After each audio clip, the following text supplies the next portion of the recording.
One's assassinated on the way here, you know. so we're just left with 3. So maybe I'll just have to go on a little bit longer. If I could ask people's indulgence to turn their mobiles off if they turn them on during the interval. Now, this little talk is going to be on the horror and science fiction writer Howard Phillips Lovecraft, who has had many vicissitudes since his death, very early death at 47 years of age, in Butler Hospital in Providence, Rhode Island. Now, he was born in 1890, and during the course of the 20th century has become almost a cultic figure, alternately despised. Edmund Wilson wrote an essay in the 1950s totally dismissing fantasy literature of every sort, and yet now an enormous figure who's been raised to canonic status.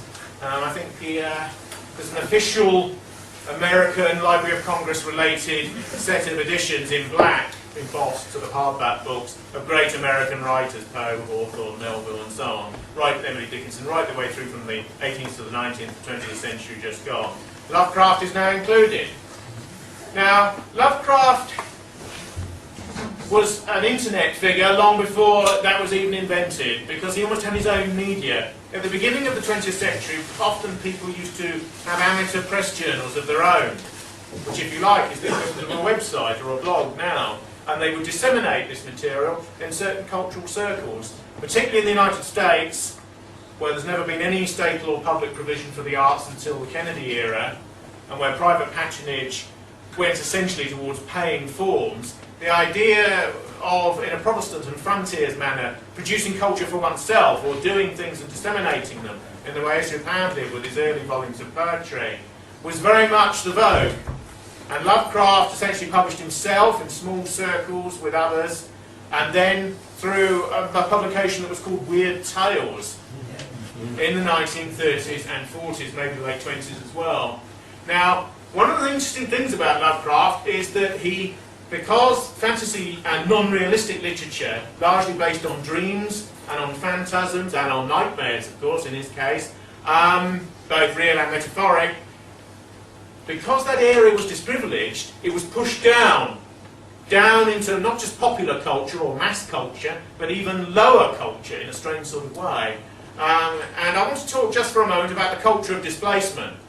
Many cultural phenomena can never be destroyed, they can just be displaced.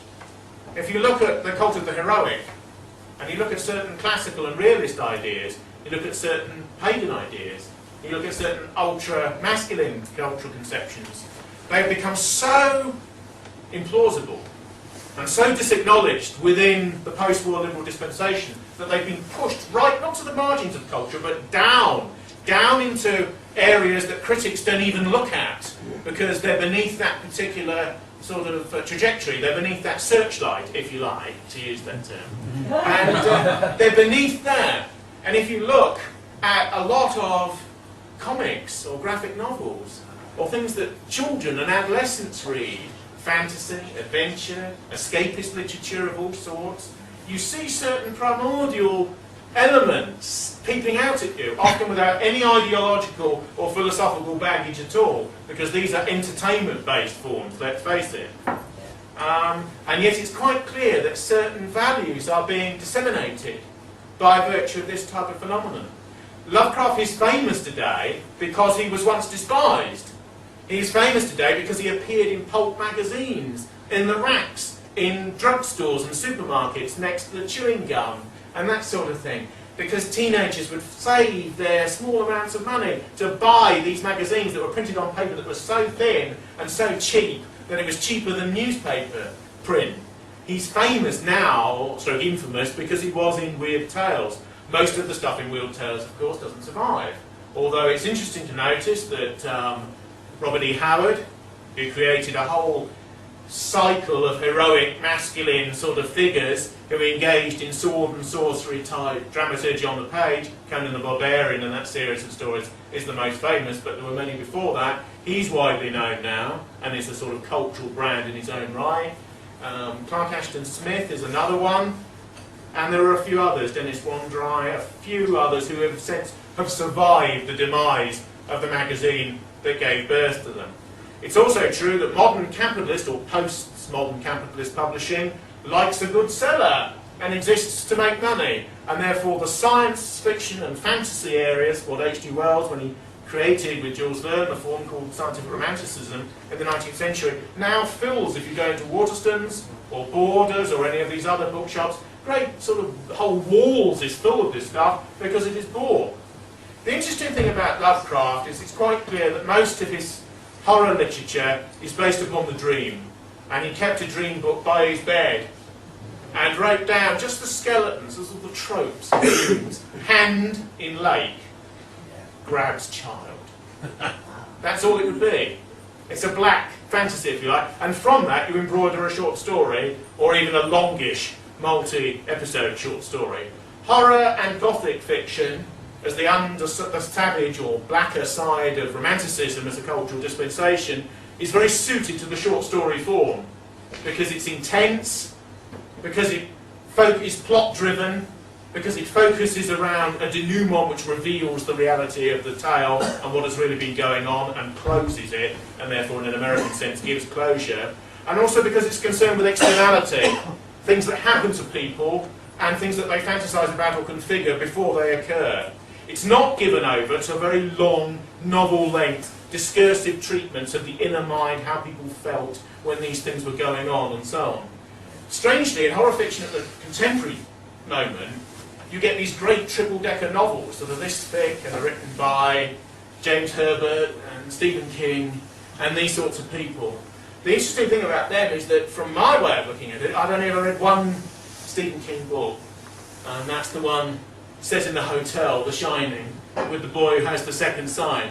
And the thing that struck me instantly is that about 80 pages in, I realised that the hotel's alive, that it contains the psychic memory of all the people who've died there, committed suicide there, done something destructive there, that the building is sort of seething with dark and negative energy, that it will take some of the characters over and destroy them, and that will be the result. And probably it will blow up at the end.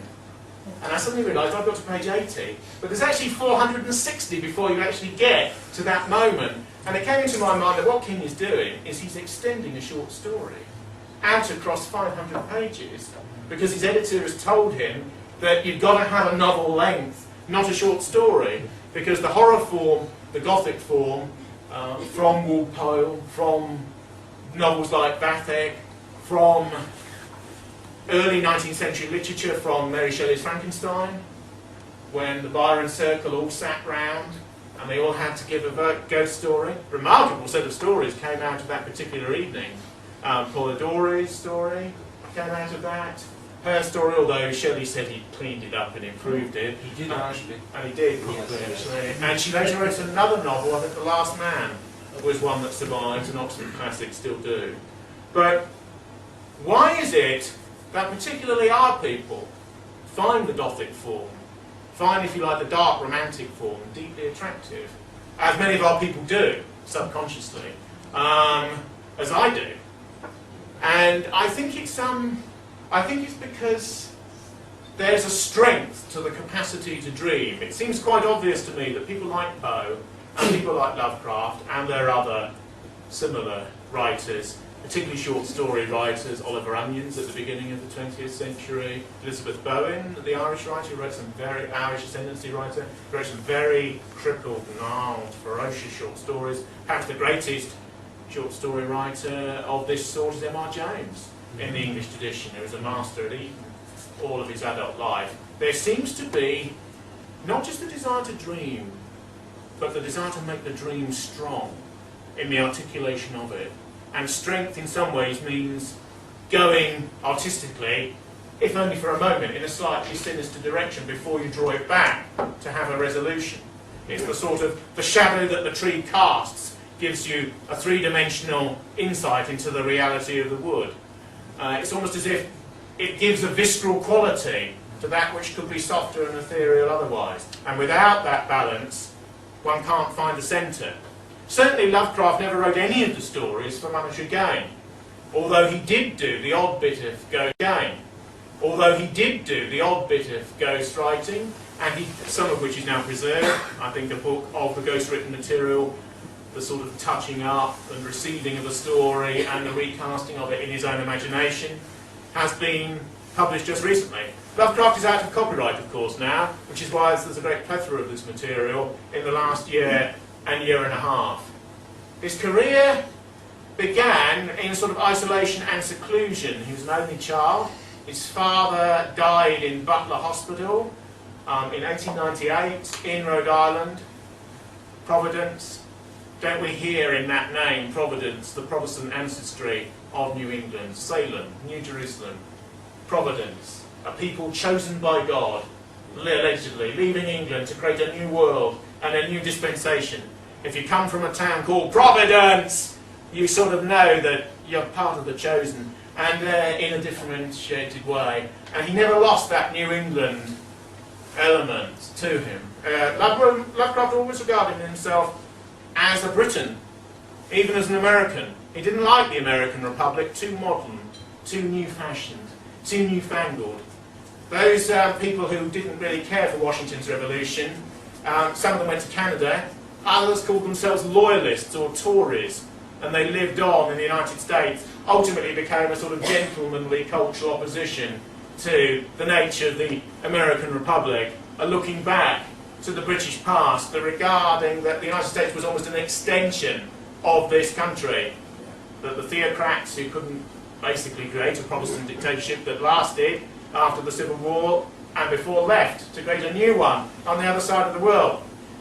Parenthetically, of course, although we're talking about H.P. Lovecraft, I always use these talks to illustrate certain of the things that are going on. We now have the first decidedly non-European president of the United States of America. And it's interesting to notice that apart from maybe Patrick J. Buchanan, there's not one contemporary American politician who's seen this event for what it is. And this event is a defeat, at least a defeat for one definition of America. For a definition of America that's grounded in a post-European experience, for an America that is an expression of nation Europa, for an America that is a vision demographically and more importantly culturally of what David Duke calls European Americans. His victory is a symbol of what has occurred over the last 40 to 50 years, but also what the future holds. In most American cities, put rather bluntly, white Americans are in the minority now, or if they're not, feel that they are. And therefore, his election on Latino, liberal, white, black and other votes is symptomatic of the way in which America has changed. Since the all-white immigration policy was done away with in the late 1960s, and it had lasted since the early 1920s, of course, 70 million persons of colour have entered the United States and changed it out of all recognition. Now, Lovecraft's America was white to a degree that many Americans now couldn't even envisage. And yet he regarded it as appallingly decayed and decadent and miscegenated and utterly in racial chaos, and that was in sort of 1908. So what he would have made of 2008, 2009 is quite unbelievable. On his first trip to New York, he said he was almost maddened by the seething whirlpool of the races and the destructive intensity of a world clashing upon a city, because he was seeing it from somebody who was very provincial, from Providence. You know, you transported to New York, the seething masses of New York, the sort of field of energy as they come in from the Europe off the boats, and he sensed all that energy for both creation and destruction, and like all artists would be appalled and yet also excited, because energy always excites. And the interesting thing is that as his Wikipedia entry, don't we all love Wikipedia, eh? His Wikipedia entry testifies, Lovecraft, it says, had certain views of a racial character. And that is true. That is true. He was influenced not just by Spengler's cosmology, of the undulation of cultures, of their decline, of their relationship to theories of plants, theories of growth, theories of decay. If that has any truth to it, that book that came out called The Decline of the West at the end of the Great War, we are truly in an autumnal period. But as my edition of Chambers' Biographical Dictionary tells me, Spengler's views are only a theory. So there we are. But Lovecraft was strongly influenced by him, strongly influenced by certain racialist writers like Gunter and so on. but also by the nature and temperament of his Protestant, hierarchical and culturally elitist experience. As his major American Asian explicator, S.T. Joshi, says, Lovecraft was typical of his era, and yet more typical than many, because it's quite clear he had an ideological commitment to these ideas of decline and degeneration from which there could come new fulfillment and growth by virtue of reverse eugenesis, or cosmological change, or moral change, or social transformation, whatever words and theories you wish to place upon it. Always an eccentric, living at night like a sort of psychic vampire, and writing Gothic stories, living on a pittance, almost refusing to work, because work was sort of slave morality.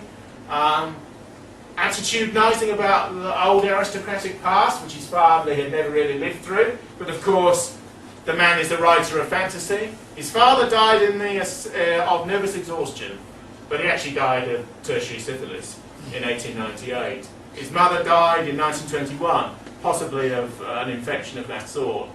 There seems to be little congenital disturbance in Lovecraft. However, the family had died around him, and as a child they moved from quite august, large quarters to a very small, crammed flat. This had a real impact upon the infant Lovecraft. Lovecraft didn't really go to school and educated himself, primarily in science.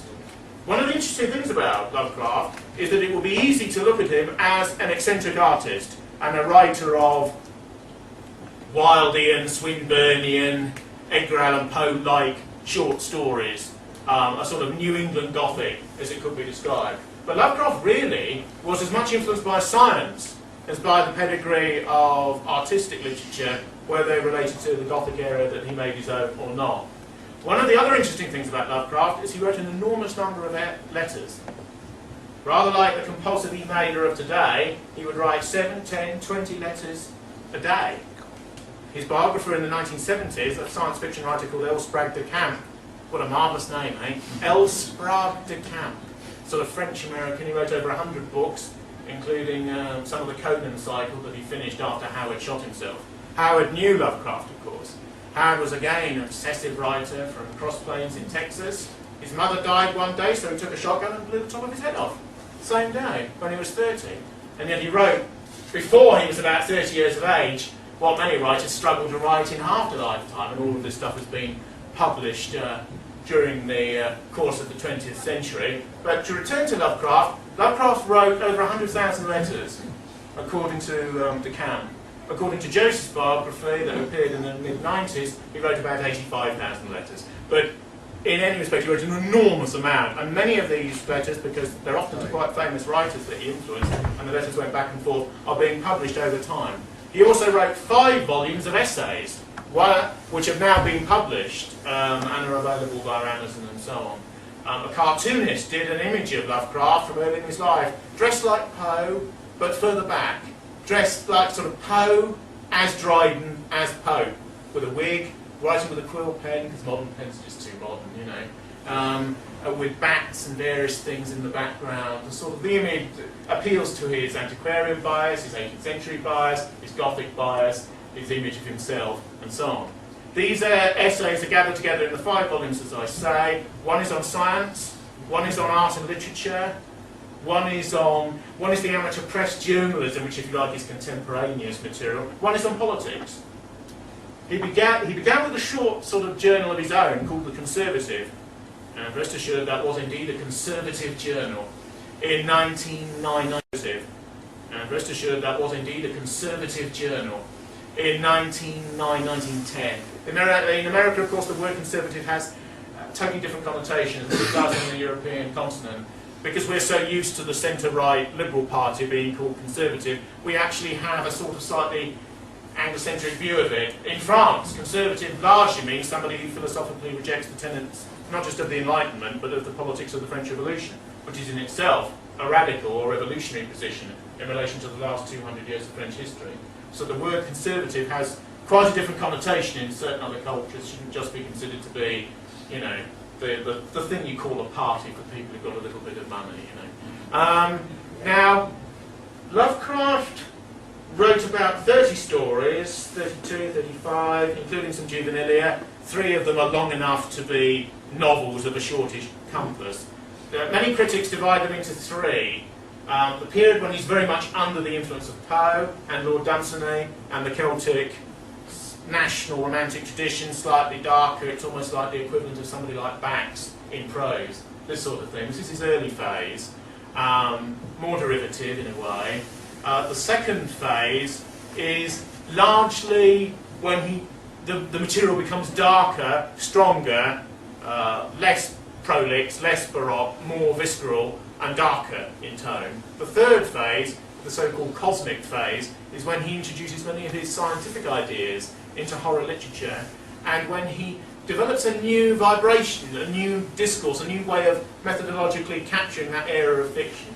Traditionally, it dealt with dreams, it dealt with interpretations of reality that come out of the Christian cultural legacy, very explicitly. It dealt with diabolical possession, or it dealt with sort of demonic forces, or it dealt with ghosts, or it dealt with the concept of guilt, or it dealt with the ambience and sort of auric manifestations of a place, position, topography. Very important in this type of genre literature, because you're dealing less with fully wrought out Iris Murdoch-like presentations of personality, much more with mood and with atmosphere, mood within an individual and within the environment that they shape and are shaped by. That's why a lot of horror literature consists, in a sense, of building up an atmosphere of threat or plausibility or suspension of disbelief and so on, particularly if it's got any pretensions towards literature. Now, Lovecraft at one level could be considered as religious in the sense that his work is so fantasy-laden and so imaginative that it transports people into other realms. That's why it's remained extraordinarily popular with adolescents. Adolescents often want primal answers, particularly about death and about human sort of the morphic, about decay, about radical things that people of a slightly more mature years don't wish to talk about quite so blatantly. They also love escape, and they also love adventure, and the idea of violence, action if you like, appeals to them. I remember when Evelyn Waugh was once asked, what was your favourite book when you were 9? He said, Captain Blood, because that's what you want when you're 9. And, but not maybe when you're 29. Now, Lovecraft, although he dealt in fantasy, was rhetorically and intellectually an atheist. He believed that the imagination was our way to freedom by virtue of the fact that we were imprisoned within normative worlds of materialism, of mechanism, but also of chaos. Quite early on, he imbibed an idea that the modernist movement was to exemplify in many ways, and that has become rather a cliche now, and is that order is ordered and yet seething and pulsating, as advanced physics allegedly tells us, with the prospect of dissonance and decay. The point of the artist in this particular rendition is to hold as much order as they can together amidst the seething, indeterminate nature of the universe. Now, if we're the prisoner of our genes, allegedly, if things are biological and morphic, if genetics, a term that wouldn't have been used in Lovecraft's intellectually formative era, of course, except by specialists, dominates everything, how can man be free in his own mind? How can he obscure the threatening nature of the universe? When Pascal looked out upon the universe and these great interstellar depths of chasm and so on, he felt estrangement and alienation. He felt sort of a cosmic coldness there. And partly admitted, at least to himself, as an internal reference point, that religiosity was not a way of dealing with that, as John Updike, who died recently, said recently, but certainly was a way through to dealing with that.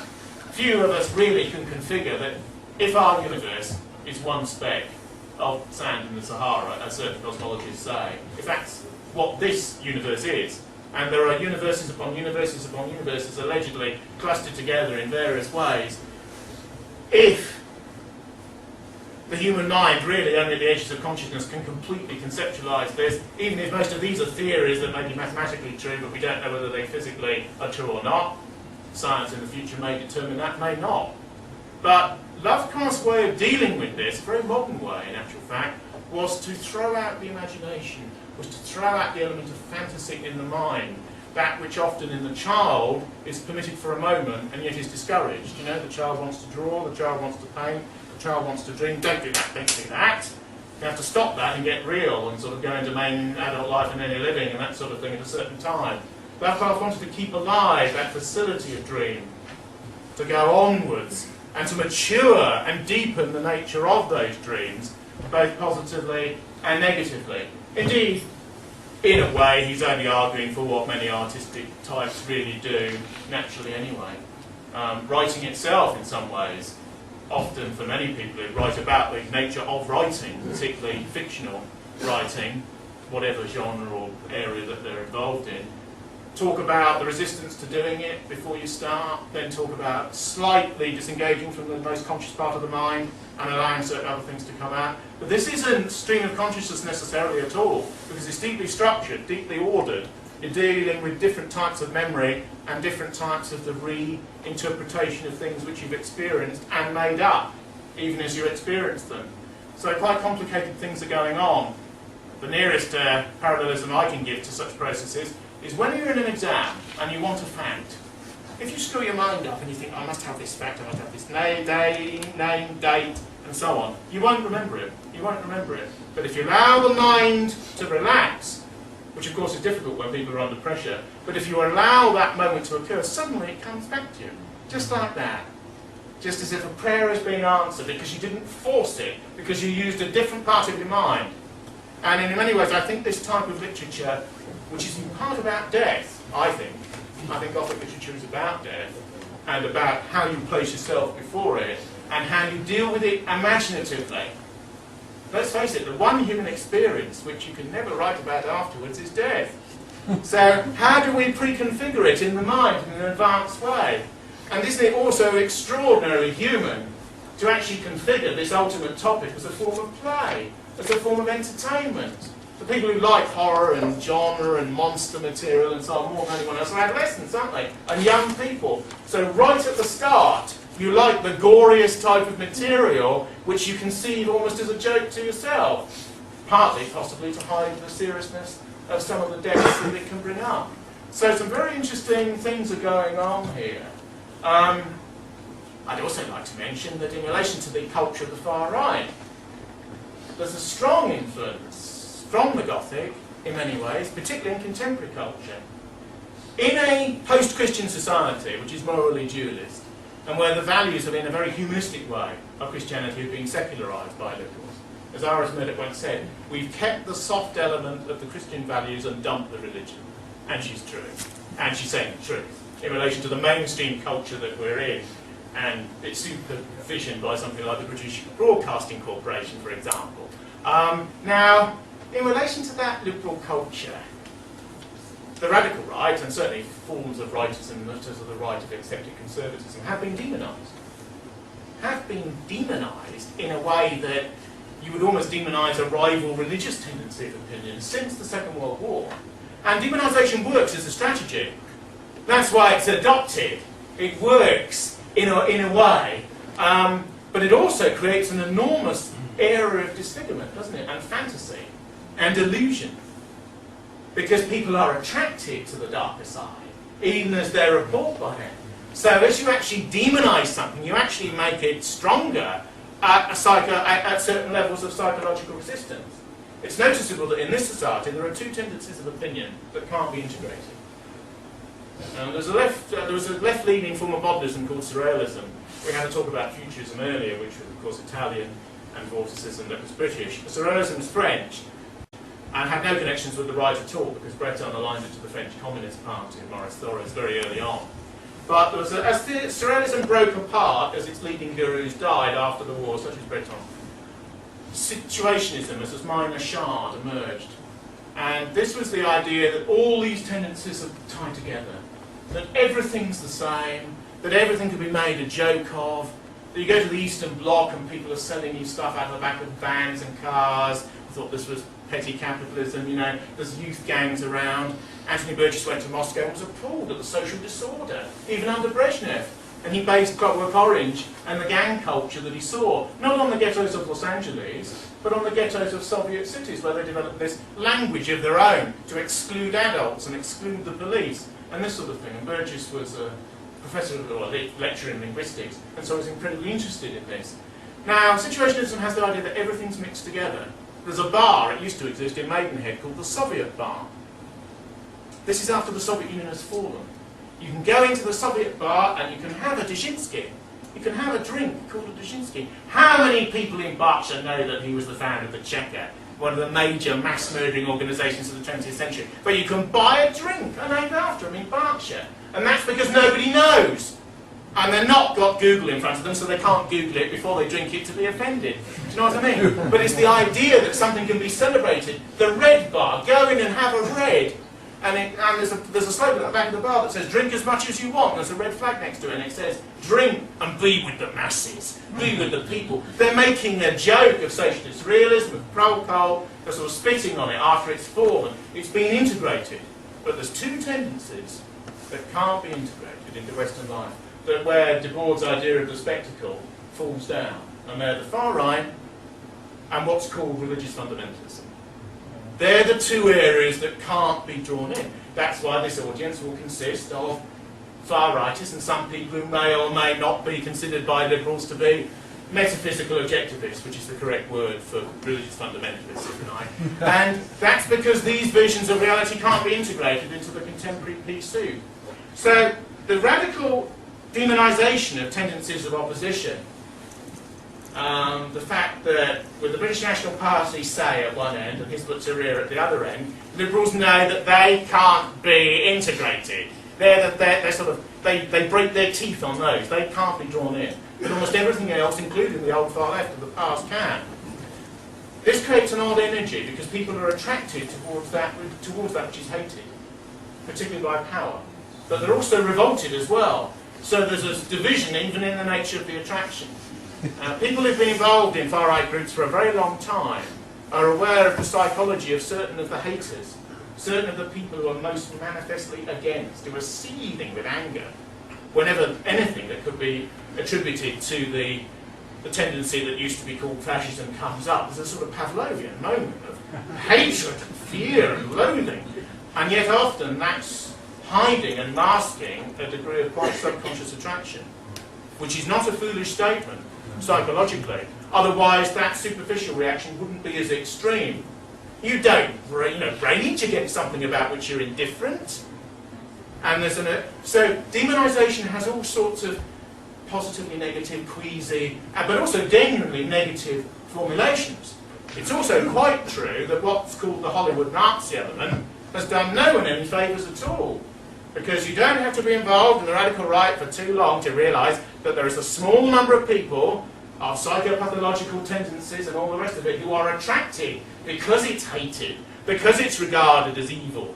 Because I know when Winnie Mandela was demonised by the apartheid state, she used to drive around Soweto with a limousine, the new black elite you see in their limousine, and she had 666 painted on the bonnet because she exulted in being a demon, because she committed many murders of rivals in the ANC and so on. She had a crew of her own called the Mandela football team who used to do it for her. You know, a necklace a day keeps Winnie at bay, someone used to say. and how right they were. And she's even been excluded by the people who came in after apartheid, actually, in a strange sort of way. But demonisation, of course, does people a favour, doesn't do them any favour at all.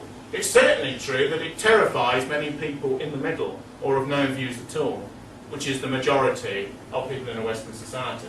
I've got slightly off the track in relation to Lovecraft, but the idea of that which is demonic, that which is other, that which is incredibly powerful, that can't be mentioned, that can't be named, becomes a real force in Western society, and the literature of the satanic, the pseudo-satanic, and so on, outside of all religious constituted architecture, becomes very, very powerful culturally. And that's what's happened. In actual fact, of course, the far right is one of the three views, if you like, about how the West should be organised. The radical left-wing view, the centrist view, tending to the left, which in a complicated way we all live under, and the tendency of opinion that was defeated in 1945, although it's had other movements and so on subsequently. So the demonic and the use of it in a dualist, very morally dualist culture is very powerful. When Nietzsche wrote Thus Spake Zarathustra, he brought back a Persian sage who institutionalized morally the idea that there was an absolute for evil and an absolute for good, and they warred forever, the Manichaean viewpoint, heresy in Christian terms. Basis of Pauline Christian morality, really.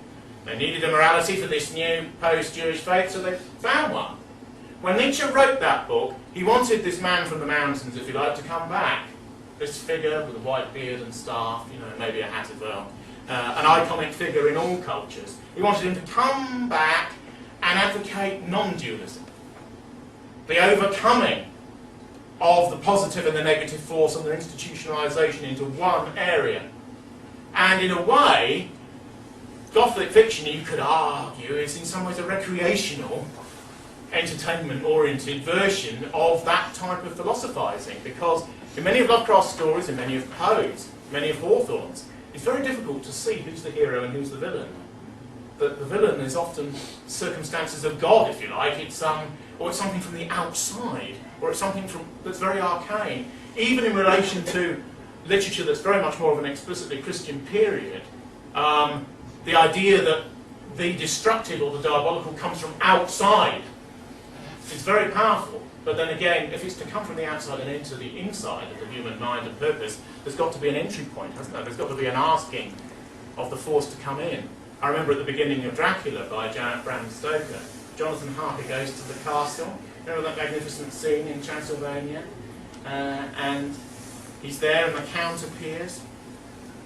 And the Count can't ask him in. He's got to ask for the door to open to all that will follow. He's got to admit the force, which of course is a religious idea, completely so. But in other words, the force of destruction is willed. There's a volitional element. It's come inside. I'm very struck whenever I think of the Gothic tradition in our own culture by the great Scottish novel, Confessions of a Justified Sinner by James Hogg, where at the end, after having built up the entire demonic character of this extreme Calvinist at a particular time in Scottish history, the devil appears, the devil makes a physical, or the devil is sort of construed in the narrative to have appeared, the hoof is there, it's there, steaming and so on. But you can read the entire novel that was brought back into modernity, partly by the example of André Gide, who was fascinated by this novel, because it's psychologically plausible to the modern mind and ear and eye and insight and so on, before you have this sort of return to that which is otherworldly, that which is physically diabolical as the explanation for it all. For those who don't know this novel, it's about an extremist form of Protestantism, antinomianism, which is a sort of power moral Calvinism, a pre-Sternite, pre-Nietzschean form of power morality. Don't forget extremist Protestant ideas, very close to Jewish forms of theology, the belief that we are perfect, that we are the chosen. But if you say in a very ultra-Calvinist way, I'm predestined, I'm chosen, I am the elect, can't you step out of dualist Christian morality? Morality is for the others, for the sheep. I'm of the elect, I'm of the glory, as this chap in the novel says, oh, my brother-in-law's got a bit more money.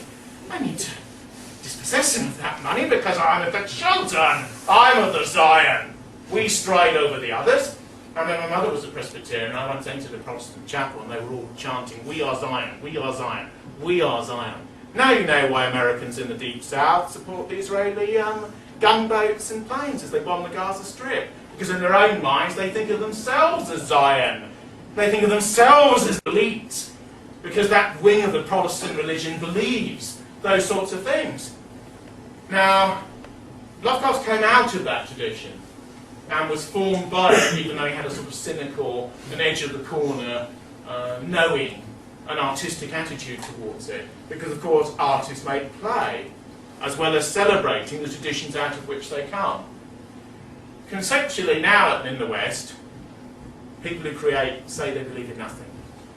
They're just interested in everything, but believe in nothing. This is the new line, this is the mantra. When, of course, without any belief, there's no creation, because there's nothing even to rebel against. There's nothing there before there's creation. So when people say they create out of Western culture, we don't really what it is, It means they're just stirring the top of a heap of dirt, don't they? Because they don't know where they have come from. And the interesting thing as we view Obama's election in the recent weeks is that people like Lovecraft represented an America that perhaps was a minority stroke, even minority experience to the lives of most Americans. But there is another America. There is another America. America is not necessarily Pepsi Cola signs everywhere and trash everywhere and so on. There is a tradition of Pound and of Eliot and of the first American dictionary by Mencken and of the great literature that they could create, that there's an extension of the European civilization and its mission. It's not the America of MTV, but MTV is controlled by a different ethnic group to these Americans and what they did in relation to their past and any future that they may have in that particular union. I personally, although it's a long shot, a long punt, and we're talking decades ahead, I don't think white people have much of a future in the United States, particularly. They'll be in a minority by the middle of this century. They may be armed to the teeth, they may have their condominiums, they may be able to move and all the rest of it. I was in Houston a couple of years ago, and you can fit England into Texas 12 times. 12 times. And you can fit Britain 8 times. And you get a publication, and it will talk about foreign news. Foreign news! And foreign news was what was happening in Oklahoma. Because Texas is so big that the rest of the world is nowhere. You know, Henry Miller wrote an extraordinary book about the United States. It's very odd to talk about Miller, you know, the great sexologist. But he wrote this book called The Air-Conditioned Nightmare, which is an extraordinary book of an old European sensibility about the United States. He said, when you return from Paris to the United States, you know where you are, because at the first gas station, a chap will tell you, isn't it great to be back in the world, buddy? Back in the world! Because America is so big to many of its people inside it, they it is the world. They talk about themselves as the world. The rest of the world's nowhere. America's where it's at, and you better believe it. You know? And although when you're that big, when you're putatively and actuarially that powerful, those are the sorts of beliefs that you will have. I mean, any group would have if it had amassed that degree of strength. The irony is that the intellectual brilliance of some Americans has been completely disprivileged, and a mass sort of low-level capitalist, lumpen capitalist metaphysic has been translated as what America is all over the world. The best thing that could ever happen to America in many ways is for all of their post-imperial power to collapse, and for them to go back to being the United States, to go back to being what they always wanted that country to be, which was a country of people who'd come from Europe to get away from all of the infratricidal wars, to build a new life. That's why the most patriotic people in the United States advocate maximum isolation from the rest of the world. That's why when Gordon Brown gets on the box, he says isolationism is a great peril and a great danger. These protectionist people, these British jobs for British workers, his own slogan, of course, these terrible people who want these sorts of things. American isolationists have always wanted it. The radical right has always wanted it inside the United States, whatever it's been called. Black America, who's always, until now, loathed the dispensation of the American state internally, have always wanted never to be involved in any foreign conflicts at all. America, probably the last war they would have meaningfully fought was the one against Spain, the one over Cuba at the turn of the 20th century. After that, American isolationists would have kept out of almost any other war that didn't relate to the Monroe Doctrine and to what they were hemispherically. Now, to return to Lovecraft, Lovecraft was began as an Aryanist and as an American first up to a point, but didn't like Theodore Roosevelt because he wanted to go abroad. He wanted to manifest American power externally, because by the beginning of the 20th century, America was getting very twitchy and would increasingly intervene, not just in the Caribbean or Central and Latin America, but all over the world.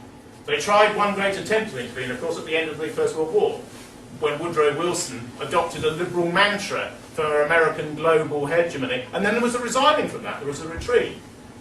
Nothing is forever. America retreated from globalism once. There's one of the most famous history books written in post-Second World War America is called Ascent to Globalism by Stephen E. Ambrose. It's totally mainstream, all of its views are utterly Harvard and CIA appropriate and so on. But it's interesting because it's such an insider's view. And the idea that our empire declines, of course. We once ruled the quarter of the world in 1908, but look at us now. And our power was pretty straightforwardly taken from us by the United States, who've ruled in a neo-imperial way since. This is why American cultural figures, post-European figures in the United States, are so culturally important. Because whether they're obscure or whether they're mainstream, if they become mainstream, their culture is ventilated all around the world. You know, his books are in every bookshop in the world. Every bookshop in the world. He died when he was 47, almost of semi-malnutrition. Because Lovecraft was so poor at the end, he was living on baked beans, uncooked. Pretty bad. Pretty bad. Even if I was there, I'd have said, look, Howard, you know, you are starving to death, but couldn't you think better than cold baked beans? I mean, somebody, even a candle can heat it. Even that can heat it. You know, put a tin there, boy, you know. Cheese and bits of old bread. That's what he was living on.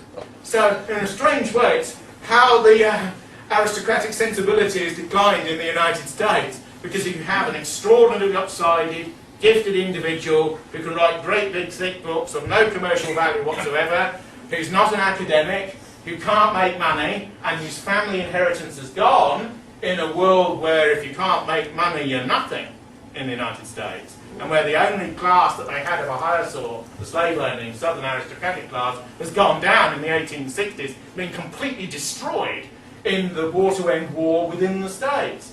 When I was in Texas, you realise pretty quickly people don't, from the South, call the American Civil War the Civil War.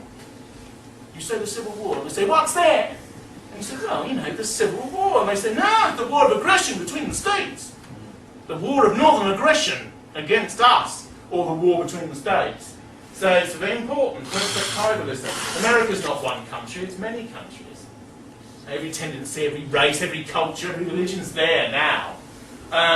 So the America that Lovecraft addressed was largely a sort of organic culture, Inca with the blacks accepted, in comparison to what it is now.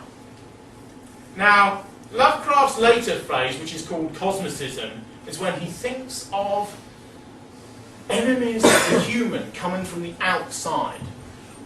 This has led certain people to compare some of his work to some of Eberle's theories.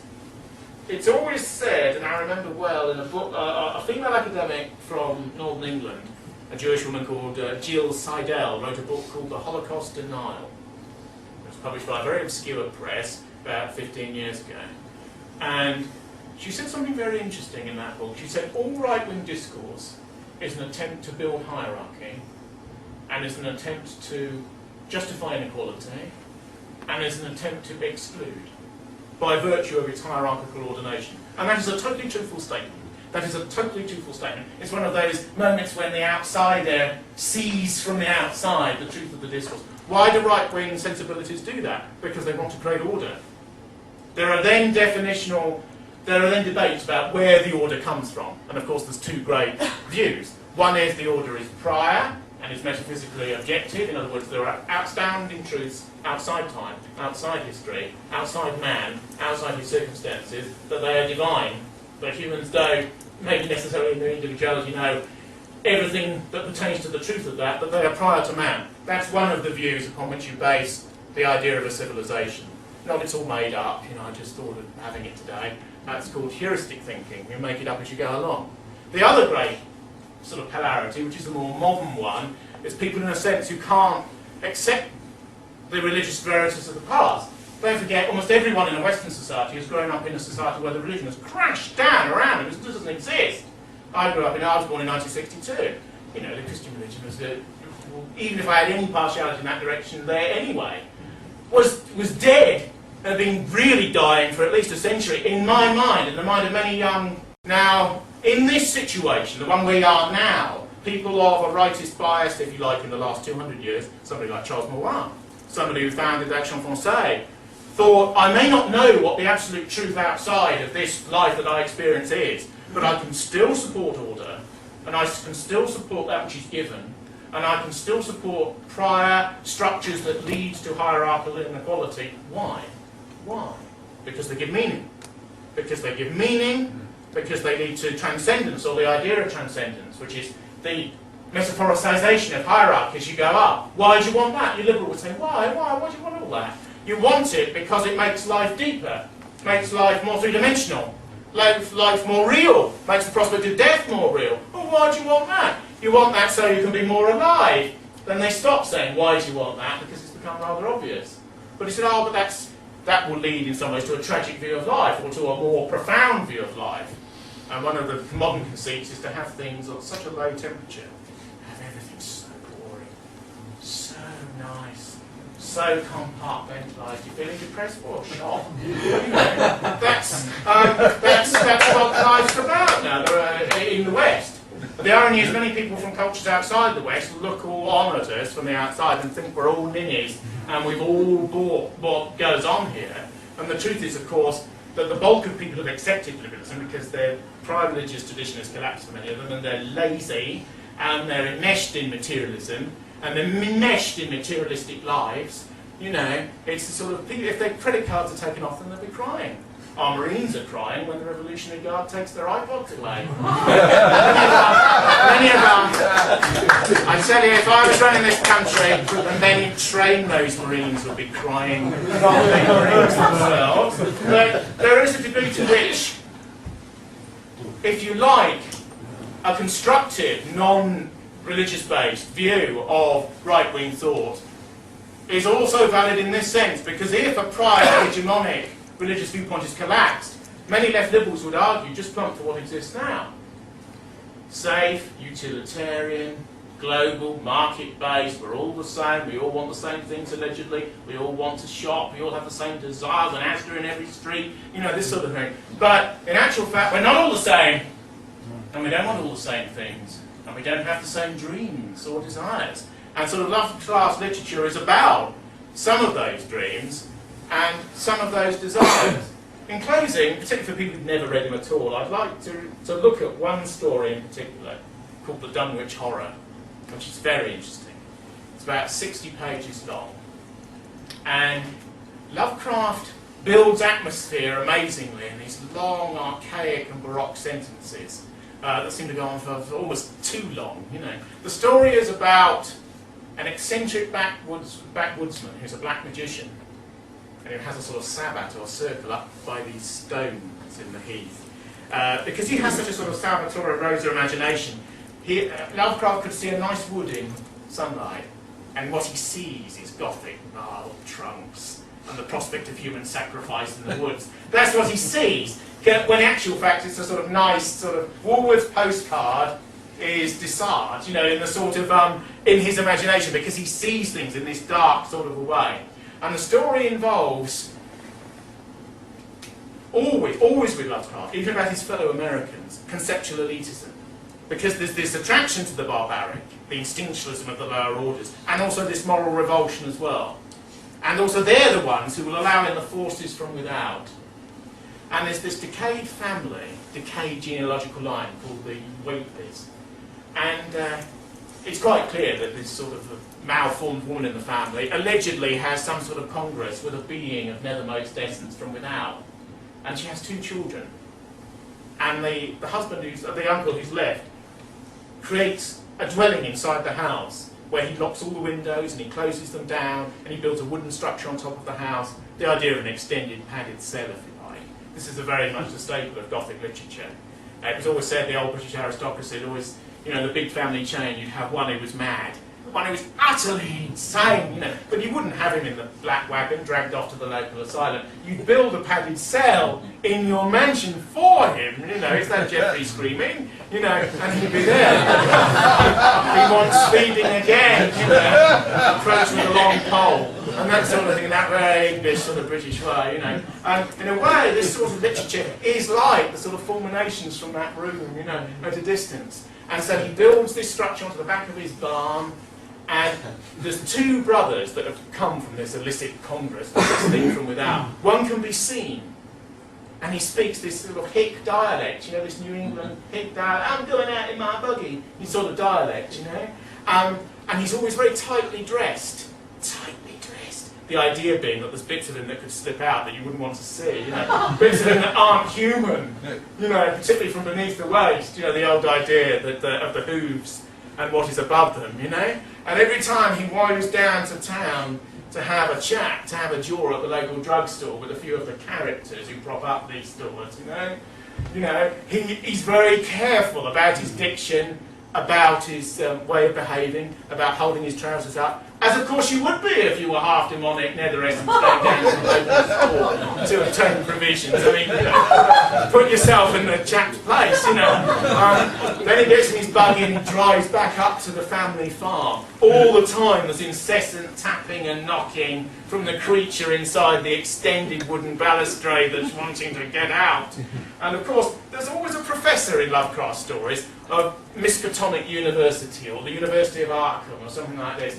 And he was saying, I'm very troubled by these stirrings amongst the peasantry out in sort of, yes, in New England, Arkham Town. Some very primitive, underformed types out there who engage in some very strange rituals after dark. I've heard tell of some strange mongrelization involving things from without, things that can't even be discussed. Strange tappings at night, wooden promontories and extensions of these clapperboard dwellings. I tell these to my colleagues, but they think I'm mad. No, you know, they think I'm totally insane. But I mean to quest out these provincial outposts and reckon in, you know. And it's always Lovecraft's personality as the academic bachelor of means who wants to go out and see what the dark sort of side of the New England peasantry is up to. So of course, things take a pretty turn when one of the brothers, who's sort of half morphic and a shapeshifter and semi-diabolical and a bit of a goat, you're getting the picture, but dressed up like sort of black and white minstrels and so on, breaks into the Miskatonic University to look at a forbidden volume. Lovecraft loved, like all bibliophiles, he loved what post-structural critics call intertextuality, the fact that one book leads to another book, leads to another book, leads to a reference in a footnote that leads you back to another book, so you become completely sort of imprisoned, a glorious imprisonment in the world of books.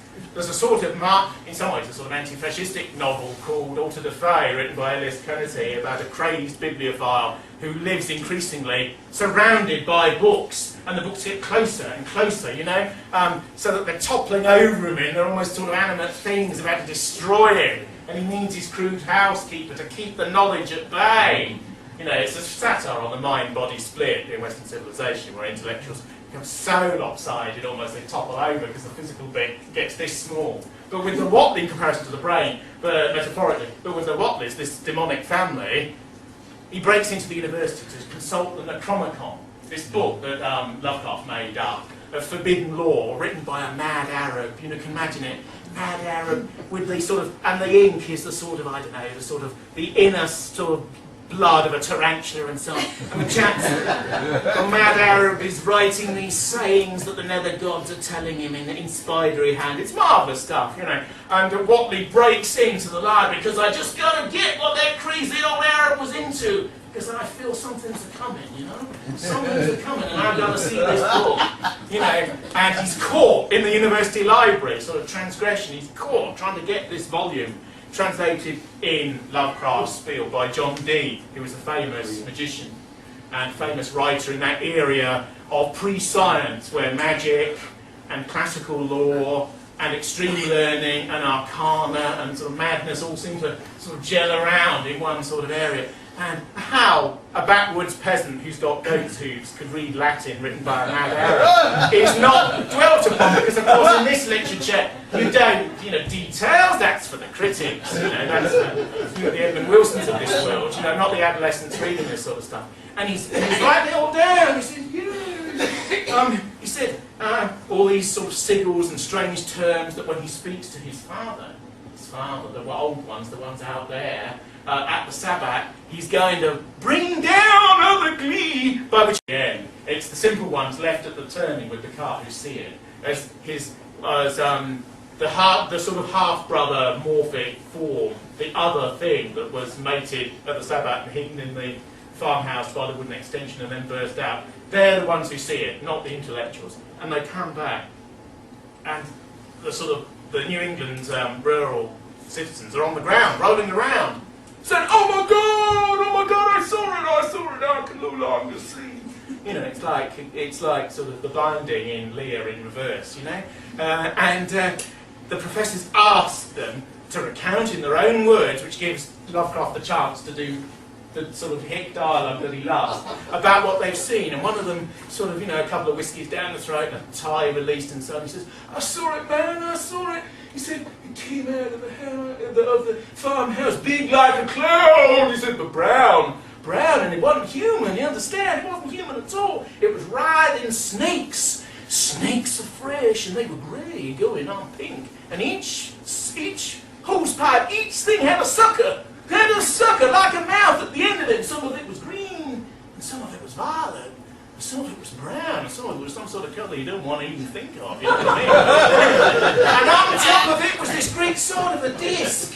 A disc. It was a metal disc. You know the obtuseness of the academic mind, that when they're being told about an enormous monster coming out of a farmhouse, they want to sort of get it down what sort of disc it was on top. Yes, of course. He said, "I don't know, Professor, some sort of a disc, you get me?" And it was coming out of the farmhouse like this. But that wasn't the worst. And the academics are going, "Not the worst, boy, not the worst." He said, "No." He said, "On top of this disc-like mongrel entity of flesh and suckers, there was a face." "Oh," they go, "a face." He says, "Yeah, it's even worse than a face." And he goes, "God damn, what's worse than a face?" And he said, on the top of a critter like that, boy, what's worse than a face is half a face. Because it's got half the face of its brother on top of this great seething mass as it goes up. And then the professor ends his tale by saying, "I know that my fellow academics will not believe what has occurred. I know it's the testimony of simple backwoodsmen. I know that for many of you sitting in your hearths and booths, stories of farmhouses exploding and releasing demonic taint with half faces on top of hosepipe blown melange is not your cup of tea. But I am saying, as Jesus is my witness, I didn't see actually every moment, but it was recounted to me by a man who knew, and he saw, because people, there are evil people out there, like the Wobblies, and they want to bring in these things from the outside, and it ain't permitted, do you understand? It's not to bring them in without a buyer or leave. He said, "We came here to New England," he said, "to build a new world, and these low-grade peasant types with their primitive folk religions are bringing in these creatures from the outside. But I tell you, the professors of Miskatonic will stand against it." Well, that's all right then, isn't it? The idea that they will stand against sort of nether forces of the dark that are always brought in by those who are more primal.